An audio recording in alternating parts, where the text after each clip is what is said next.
نہیں ہو بلکہ اس کے اندر مکس کیا گیا ہو. اب مکس کی جو صورت ہو، لیکن ظاہر نہیں ہونا چاہیے، پتہ نہیں چلنا چاہیے کہ یہ ریشم کا کپڑا ہے. رہی بات خواتین کے لیے، تو خواتین کے لیے ریشمی کپڑا مناسب ہے. ان کی رقت اور ان کی نرمی کو یہ چیز سٹ کرتی ہے، اور اس کے لیے ان کے لیے یہ چیز پسند ہے. تو جہاں تک تعلق ہے قواریر کا، یہ نبی صلی اللہ علیہ وسلم نے تعریض کیا تھا عورتوں کے لیے، جن کو کہا تھا شیشے کی چیزیں یا شیشے کا برتن آپ کہہ لیجئے، قواریر. جب نبی صلی اللہ علیہ وسلم ایک سفر سے لوٹ رہے تھے تو وہاں ایک غلام تھے، وہ جو ہے نا ہدی کر رہے تھے. ہدی کہتے ہیں کچھ اشعار پڑھنا. تو جو اشعار پڑھتے ہیں تو اونٹ کو کیا ہوتا ہے نا، اس میں وہ اشعار سن کر کے اونٹ کو جوش آتا ہے اور بہت تیز بھاگنے کی کوشش کرتا ہے. وہ عربوں کے یہاں یہ چیز ہے. تو وہ پڑھنے لگا، کوئی ایک غلام تھے وہ پڑھنے لگے، چھوٹے بچے تھے، آواز بھی ان کی بہت اچھی تھی. تو اللہ کے نبی صلی اللہ علیہ وسلم نے کہا رفقا یا انجشا، اے انجشا نرمی کرو، رفقا بالقواریر.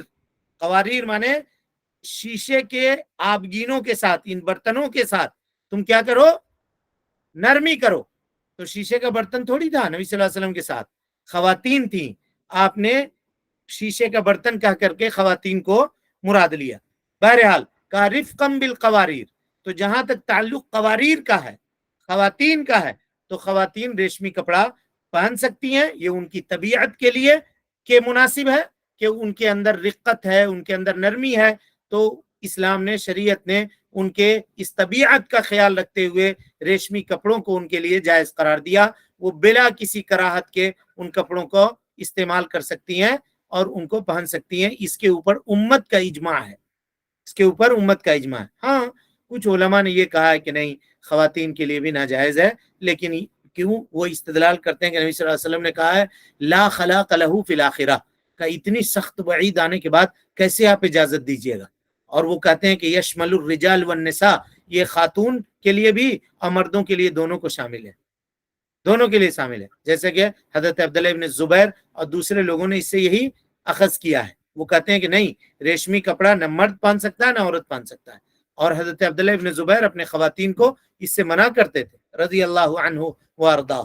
لیکن آپ کے سامنے یہ احادیث بیان کر دی گئی ہے کہ اس کے اوپر امت کا اتفاق ہے کہ خواتین کے لیے ریشمی کپڑا پہننا جائز ہے. اور اللہ کے نبی صلی اللہ علیہ وسلم کی وہ حدیث گزر چکی ہے آپ کے سامنے کہ آپ نے ایک ہاتھ میں ریشمی کپڑا لیا، ایک ہاتھ میں سونا لیا، اور کہا کہ ان ھذین حرام من ذکور امتی، یہ دونوں چیزیں حرام ہیں امت کے مردوں کے اوپر اور حلال ہیں امت کے خواتین کے لیے.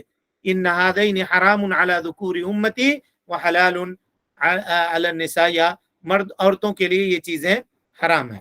مفہوم اس کا یہ ہے کہ ریشمی کپڑا اور سونا، یہ دونوں کے دونوں، سونا مانے وہ میٹل جس کا زیور بنایا جاتا ہے، سونا مانے نیند نہیں سمجھیے گا. ریشمی کپڑا اور وہ سونا میٹل، وہ کیا ہے؟ حرام ہے مردوں کے لیے اور حلال ہے خواتین کے لیے. وہ سونا بھی پہن سکتی ہیں اور ریشمی کپڑے بھی پہن سکتی ہیں. اور اسی طرح سے حضرت انس بن مالک رضی اللہ تعالی عنہ سے روایت ہے، کہتے ہیں کہ انہوں نے ام کلثوم رضی اللہ عنہا بنت رسول اللہ صلی اللہ علیہ وسلم، نبی صلی اللہ علیہ وسلم کی صاحبزادی کو دیکھا کہ آپ ایک کپڑا پہنی ہوئی ہیں جس کے اندر جو ریشمی کپڑا ہے، جو ریشمی کپڑا تھا، ہے نا، ریشمی کپڑا تھا. حدیث بخاری کے اندر، صحیح بخاری کے اندر موجود ہے. اور اسی طرح سے سلف صالحین رضوان اللہ علیہم اجمعین سے یہ ثابت ہے کہ وہ اپنے خواتین کو ریشمی کپڑا پہنایا کرتے تھے. اس سلسلے میں بہت سارے آثار مروی ہیں. تو اس سے یہ پتا چلا کہ امت کی خواتین کے لیے اللہ رب العالمین نے ریشمی کپڑوں کو حلال قرار دیا ہے، ریشمی کپڑوں کو حرام نہیں کیا ہے. ان کے لیے یہ کپڑے، ریشمی کپڑے امت کے خواتین کے لیے حلال ہیں، چاہے وہ کسی مقام کے اوپر اس کا استعمال، داخلی یا خارجی لباس کسی بھی طور پر اس کا استعمال کیا جائے، اس میں کوئی حرج کی بات نہیں ہے. خاتون کے لیے مطلق طور پر ریشمی کپڑے کا پہننا جائز ہے. اسی طریقے سے وہ کپڑے جس کا پہننا حرام ہے، وہ کپڑے جس کا پہننا حرام ہے، یہ آخری پیراگراف ہے اس کا، لیکن وقت چونکہ ہو گیا اور یہ ہم مکمل بھی نہیں کر سکیں گے، اس لیے درس کو یہاں روکتے ہیں. انشاءاللہ پھر کل کے درس میں اس کی وضاحت کریں گے. رب العالمین سے دعا ہے کہ اللہ تعالی ہمیں اور آپ کو حسن عمل کی توفیق دے، ہم سب کی اصلاح فرمائے، نیکیوں کو قبول کرے، سیئات سے درگزر فرمائے، جب تک زندہ رکھے دین اسلام پہ زندہ رکھے، اور جب اٹھائے ایمان پہ اٹھائے۔ آمین واخر دعوانا ان الحمدللہ رب العالمین۔ جی